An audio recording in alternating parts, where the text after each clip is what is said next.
Yo, what's going on, you guys? Welcome back to another trading beginners video. And in this video, I want to go ahead and help you guys because I know when you're starting to trade and starting to really get into the space, it feels like everything's out against you.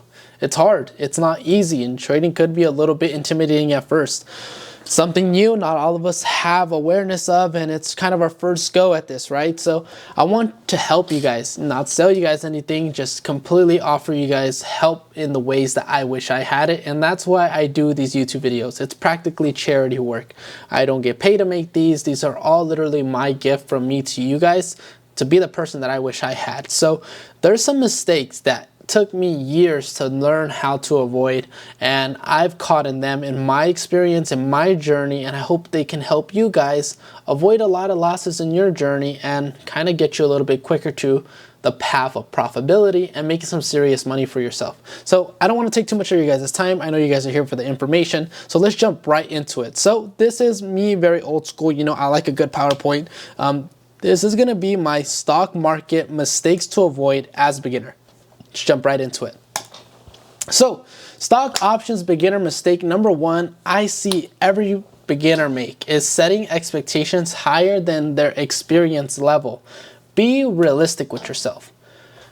You're day one on the job. You're not going to complete what the 30-year veteran has achieved, you know, the 2, 3, 5-year veteran. It's your first day out here, you know. Many people jump into this, oh, you know, hey, I see traders making 3,000, 2,000, 1,000, 10,000 in a day, in a month. I want 10,000 a month for myself.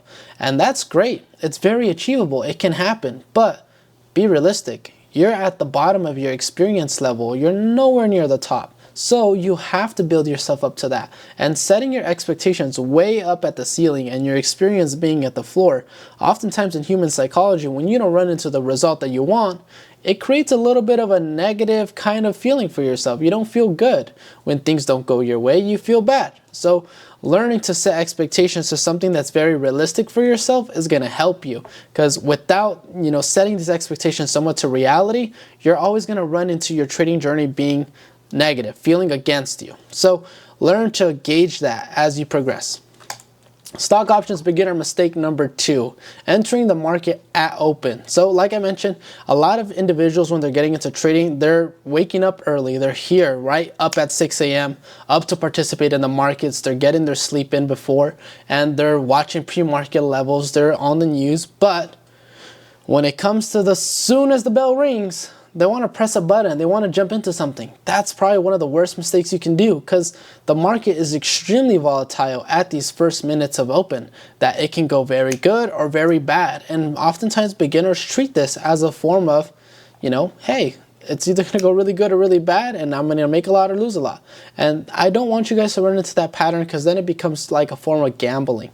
Either it goes good or bad is not how you want to be treating your trading. Take it very seriously and allow for the market to give you some key levels for you to trade off of. You know, I oftentimes recommend this for beginners. Wait, 8:30, 9:30. You're not missing out on anything, I promise you. You're going to have actually more chances of succeeding than you would not having waited. Look at this. At the beginning of market mass manipulation, big aggressive move up, big aggressive move down, but until later on in the day, you have key levels. You have your supply. Remember, 80% of buyers are at this level, roughly 20% sellers. Then you have your support. We hit, come up, hit, come up, hit, come up. That's where you have around 60% of buyers, 40% of sellers. Then you have your resistance up here at the top, right here. And then you have your demand up here at the ceiling. So here you're able to identify all the levels where to take your trades. At supply, you can enter your calls, sell them at the top. At the top, you can enter your puts, sell them at the bottom. At supply, you can enter your calls, sell them at the top. Now you have key levels to just take consecutive winning trades because you have references. At the beginning of market open, you're not always going to get these references, and pushing that trigger way too early can cost you some losses that really you don't need to go through. So avoid making that mistake. Entering at market open, top 3 mistakes I gotta tell you guys everyone makes. Stock options beginner mistake number 3, trading without a chart. Literally how I just told you guys. I know it's a little bit uncomfortable. You know, we're at work, we're dealing with families, we're dealing with businesses. It's hard to get that second screen on there, but if you don't have the time, it's okay to just sit out a day. You don't have to feel obligated to trade every single day. If you have the time and you're informed on the market, you know what's happening economically, politically, company-wise, hey, trade. But if you don't have the time, just step away. It's okay. Because trading without a chart is like trying to do mechanics without any tools. You're not going to get much done, and the chances of you doing the job right are oftentimes very low. So using a chart to time your entries, like I mentioned, you know, collecting your key levels, monitoring ETF performance, company performance, entering around supplies, and taking puts in your demand areas are going to be very helpful. So avoid, you know, trading without a chart. Always use your tools to provide the highest success rate. Stock options beginner mistake number 4. Full porting. This one is serious because when you're at the beginning level, you are not afraid to risk. You know, it's a couple $100 that you're risking. If you're a higher performing income individual, you might treat money like it's nothing. If you're more at the bottom, you're going to feel like you have to go big to win big. And this is true. It's a psychology that many of us run into. But putting all your eggs in one trade is a one and done. It's a quick way to end your career and impact yourself emotionally, mentally, to discourage you from taking another trade. So avoid putting all your eggs in one basket. If you have a $10,000 portfolio, the emotions behind putting all 10,000 into one trade are going to be a lot different. You're going to be a lot more scared, a lot more, I guess you can say, impulsive. You could cut the position too early compared to only putting 10%. Only risking 1,000. Hey, if I lose this 1,000, I know I have 90% of my portfolio left. So my emotions are going to be much more regulated. I can learn. I can see what's happening. I'm not too controlled by the money in my face. I'm allowing my emotional composure for me to learn what's happening, why I'm losing, why I'm winning, and creating that environment for myself instead of just throwing myself into that high stress environment, putting all my money trying to get rich. And that's something that I oftentimes tell beginners, try to avoid because it can quickly end your career.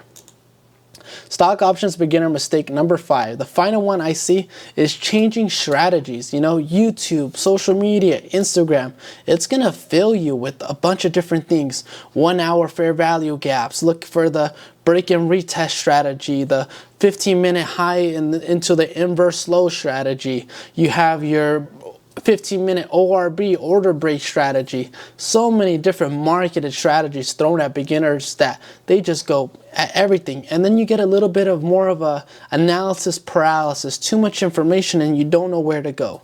Keep trading simple. Do what works for you. Dumb it down to how you understand it, because all these other guys, it's just noise, just noise. What works for you, how you understand and digest it, is going to be unique. Everyone on social media, on YouTube, is just sharing what's unique to them, what has worked for them, and sometimes that might not be for you. So understand what works for you and stick to it.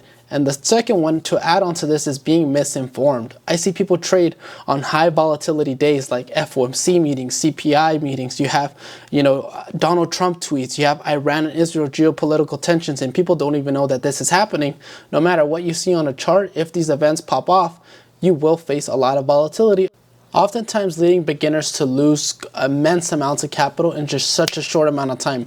These events happen in one candle, and there goes your whole position. There goes, especially if you're overweighted into it, you will lose a lot of that trade, and there goes that money. So being informed on the market environment, the macroeconomic, the geopolitical, the political, the company you're trading is going to be very helpful to help you guys avoid some losses. So I hope this video is able to help you guys. You know, I want to make it very quick. Don't take too much of your guys' time, but just little key concepts that I wish I would have known a lot sooner.